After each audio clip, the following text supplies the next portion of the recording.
बिस्मिल्लाहिर्रहमानिर्रहीम। Dear student, आज का जो हमारा टॉपिक है वो है dual nature of electron. Dual nature of electron यानी इलेक्ट्रॉन का डुअल नेचर है। कौन से नेचर में? एक एज ए पार्टिकल यानी मैटर और दूसरा एज ए वेव। कौन से? पार्टिकल का नेचर भी रखता है और वेव का नेचर भी रखता है। ठीक है। हमारे पास बोर्स एटॉमिक मॉडल में उसने क्या किया था? उसने कहा था कि ये आपका न्यूक्लियस है, पॉजिटिव चार्ज है और इसके गिर्द fixed orbits, fixed circular paths में क्या होते हैं? इलेक्ट्रॉन रिवॉल्व कर रहे होते हैं with mass m with velocity v। ठीक है।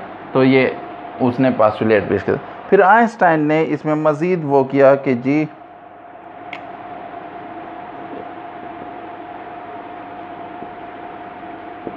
आइंस्टाइन ने क्या किया? इसके लिए इक्वेशन निकाली, E = mc²।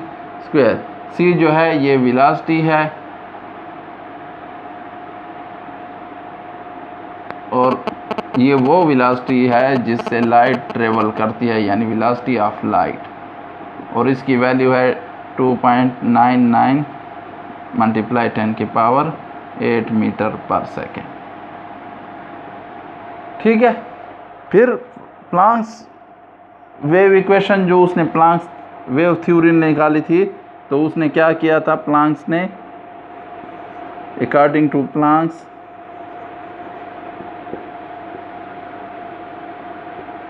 Wave theory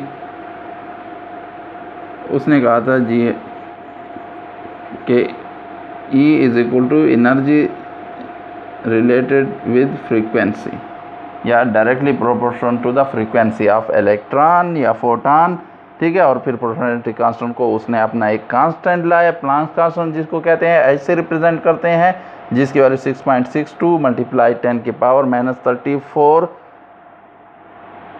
metre second है, जूल मीटर है। ठीक है। तो ये अब ये दो बातें आ गई। एक जी इसको हम मैकेनिकल थ्योरी कहते हैं, आइंस्टाइन वाली इक्वेशन जिसे हमने वो किया, और दूसरी आपके पास कौन सी है? वेव थ्योरी है। तो इन दोनों थ्योरी को डी ब्रोगली ने फर्स्ट टाइम किसने? डी ब्रोगली फर्स्ट टाइम को रिलेट किया था। उसने कहा था कि पार्टिकल जो है वो वेव नेचर भी शो करते हैं और वेव जो है वो पार्टिकल नेचर भी शो कर सकते हैं। तो उसने इन दोनों थ्योरीज को कंबाइन किया, यानी आपके आ जाएगी hμ = mc²। ठीक है। हमें पता है, पीछे हमने पढ़ा था, म्यू इज या frequency is direct inversely related to wavelength, और फिर हमने प्रोपोर्शनल कांस्टेंट को विद वेलोसिटी ऑफ लाइट से रिप्लेस किया था, कांस्टेंट जिसको हम वेलोसिटी ऑफ लाइट कहते हैं।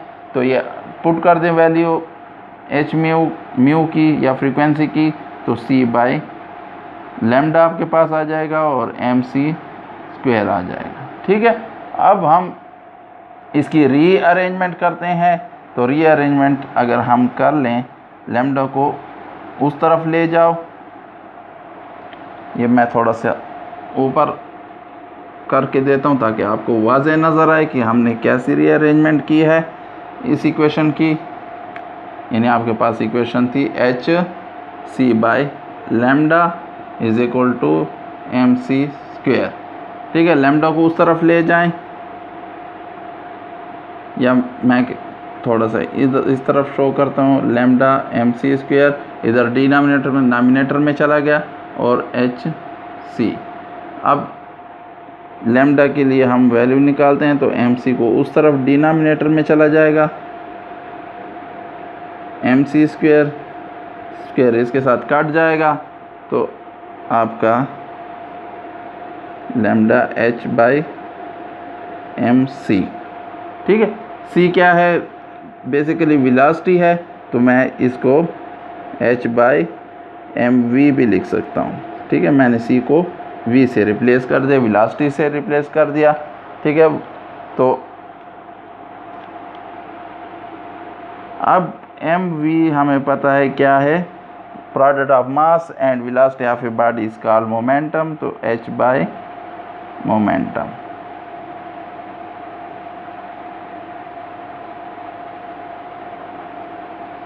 तो लैम्डा इज इन्वर्सली, अगर h को हम प्रोपोर्शनलिटी कांस्टेंट, h को रिमूव करें तो प्रोपोर्शनलिटी कांस्टेंट लगा देंगे, जैसे कि मैं इधर कर देता हूँ 1 बाय मोमेंटम।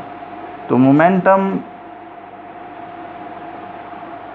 और वेवलेंथ जो है आपस में इन्वर्सली प्रोपोर्शनल हैं, यानी अगर मोमेंटम किसी बॉडी का मास ज़्यादा होगा, ठीक है, वेलोसिटी कम होगी, तो वेवलेंथ आपके पास क्या आएगी, शॉर्ट आएगी।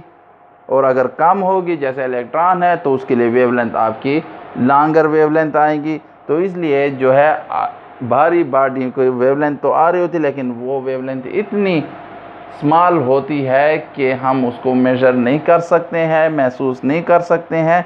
और जो स्मॉल ऑब्जेक्ट्स हैं हम उनको क्या, उनकी स्पेक्ट्रम में भी ले सकते हैं, उनका स्पेक्ट्रा हमारे पास आ सकता है उनकी वेवलेंथ का।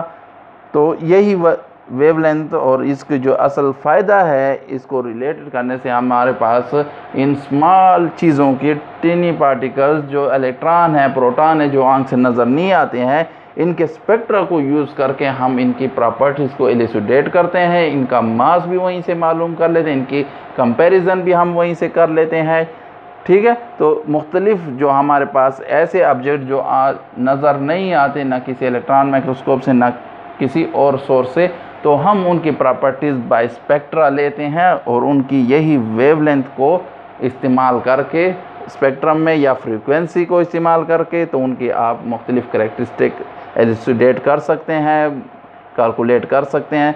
तो ये रहा आपका डुअल नेचर ऑफ इलेक्ट्रॉन। इसी डुअल नेचर ऑफ इलेक्ट्रॉन की वजह से हमने इलेक्ट्रॉन की मुख्तलिफ करैक्टरिस्टिक उसकी वेवलेंथ से हमने एलिसिडेट की हैं।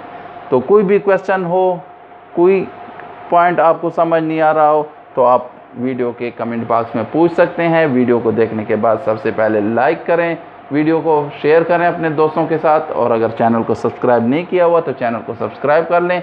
Thanks for watching the video.